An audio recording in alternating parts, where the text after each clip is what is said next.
खटमल मारने की दवा टिप 20 कोई थी तो वो मैंने जाके 3 बोतल खरीद ली। ये ना हो कि मैं थोड़ी जहर पी लिया और बच गई। हेलो दोस्तों, कहते हैं छाता बारिश तो नहीं रोक सकती मगर बारिश न खड़ा होने की हौसला जरूर देता है। ठीक उसी प्रकार आत्मविश्वास सफलता की गारंटी तो नहीं परंतु सफलता के लिए संघर्ष की प्रेरणा अवश्य देती है। गाइस 1961 में महाराष्ट्र के विदर्भ झोपड़पट्टी में इस लड़की का जन्म हुआ था। यह एक फिल्मी कहानी तो नहीं परंतु यह एक रियल स्टोरी है। इस कहानी को समझने के लिए आपको वीडियो को अंत तक देखना पड़ेगा कि कैसे एक लड़की स्लमडॉग मिलियनेयर बनी। दोस्तों, यह लड़की पढ़ने में एक एवरेज स्टूडेंट थी। इसके मामा के तानू से और उसके रिश्तेदारों के द्वारा उसकी 8वीं तक की पढ़ाई छुड़वा दी और उसकी महज 12 साल में शादी करा दी गई। इसके पिता पुलिस में हवलदार की पोस्ट में थे, जिनकी 300 रुपये महीने में 2 भाई 3 बहनें, माँ, दादा और चाचा का गुजारा हुआ करता था। उसके पिता 10वीं तक उसे पढ़ाना चाहते थे मगर मामा ने यह कहकर कि लड़कियां केवल जहर की पुड़िया हैं और उसकी तुरंत शादी करवा दी। शादी के बाद ससुराल में घरेलू कामकाज में जरा चूक होने से उसे जेठ जेठानी और परिवार के अन्य सदस्यों द्वारा रोज पीटना और उसका शरीर पूरी तरह जख्मी पड़ चुका था। जब 6 माह बाद पिता ने यह हालात देखकर उसे पहचान न सके, इसके बाद उसे तुरंत अपने घर ले आए। उस समय किसी भी औरत का ऐसे मायके लौट आना सही नहीं समझा जाता था।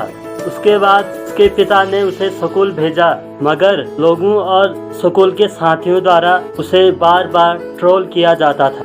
इस तरह का व्यवहार को देखकर उसने खटमल मारने की 3 बोतल दवा पी ली। वह पीना नहीं चाहती थी मगर उसे उसके पिता के थाने के सब इंस्पेक्टर द्वारा उसे बचा लिया गया।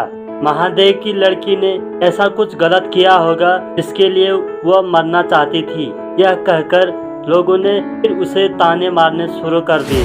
इसके बाद उसने यह ठान लिया कि कुछ करके ही जीना है, क्योंकि लोग न जीने देते हैं न ही मरने देते हैं।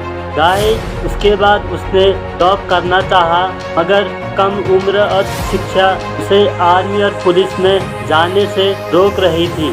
16 साल की उम्र में उसने किसी तरह अपने माँ बाप को मना लिया और मुंबई में चाचा के पास जाने का निर्णय ले लिया। फिर उसके कहने पर चाचा ने सिलाई की कंपनी में उसकी जॉब लगवा दी और 2 रुपये रोज 8 रुपये महीने से उसने अपना जॉब शुरू कर दिया। धीरे धीरे उसने सिलाई सीख ली और उसके बाद उसने बहुत मेहनत करी। गाइस, फिर उसके पिता की जॉब में किसी कारणवश रुकावट आ चुकी थी, जिसके चलते उसने अपनी फैमिली को मुंबई में अपने साथ बुला लिया। उसकी छोटी बहन की कैंसर की वजह से मौत हो गई। केवल 2,500 होने के कारण से नहीं बचा पाई और उसने बहुत मेहनत करने के बाद उसे 50,000 का लोन मिला और उसने ब्यूटी पार्लर और फर्नीचर का बिजनेस शुरू कर दिया। बिजनेस ठीक ही चल रही थी। फिर एक दिन एक व्यक्ति उसके पास रिक्वेस्ट करते हुए आया कि उसकी जमीन से बेचनी है क्योंकि उसे पैसे की बहुत जरूरत है और वह 2 लाख में जमीन बेचना चाहता था। फिर पैसों का इंतजाम करके उस जमीन को खरीद लिया मगर उस जमीन पर कानूनी रूप से बहुत सारे केसें चल रही थी। बहुत मेहनत के बाद 2 साल बाद उसने यह केस जीत लिया। तब तक यह जमीन 2 लाख रुपए से 50 लाख हो गई। गाइस, उसने अन्य व्यक्ति के साथ पार्टनरशिप करके उस जमीन में बिल्डिंग बना लिया, जिसके चलते उसे 4.5 करोड़ का मुनाफा हुआ। इसके बाद उसने रियल एस्टेट यानी बिल्डिंग बनाने का काम जारी रखा। वह दलित परिवार से आती है, इसके कारण उसे वहाँ के लोगों ने बहुत बार धमकाया। वहाँ के थानेदार ने इस सुरक्षा के लिए टीम भेजी मगर उसने खुद की रक्षा के लिए रिवॉल्वर मांगा। इनके साहस हौसले ने कभी उन्हें पीछे नहीं हटने दिया। फिर 1980 में दूसरी शादी कर ली। किसी कारणवश 1989 में उसकी पति की मृत्यु हो गई तो मजबूती के साथ खड़ी रही। कमानी ट्यूब देश की एक ऐसी एकमात्र कंपनी है जिसे सुप्रीम कोर्ट ने मालिकाना हक हटाकर वर्कर को ही मालिक बना दिया, जिसके चलते वर्कर्स उस कंपनी को चलाने में फेल हो गए, जिसमें 93 वर्कर्स की मौत हो गई और वहां पर भुखमरी तेजी से बढ़ने लगी। इस कंपनी में से 16 करोड़ का कर्जा था। 2002 में उस कंपनी के वर्कर्स मदद के लिए उस औरत के पास आए और यह कंपनी चलाने के लिए कहा, मगर इस महिला ने हिम्मत नहीं हारी और इस डूबती हुई कंपनी को बचा लिया।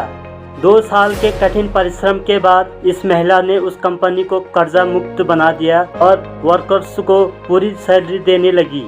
2006 में कोर्ट द्वारा उसे अमानी ट्यूब कंपनी का मालिक घोषित कर दिया।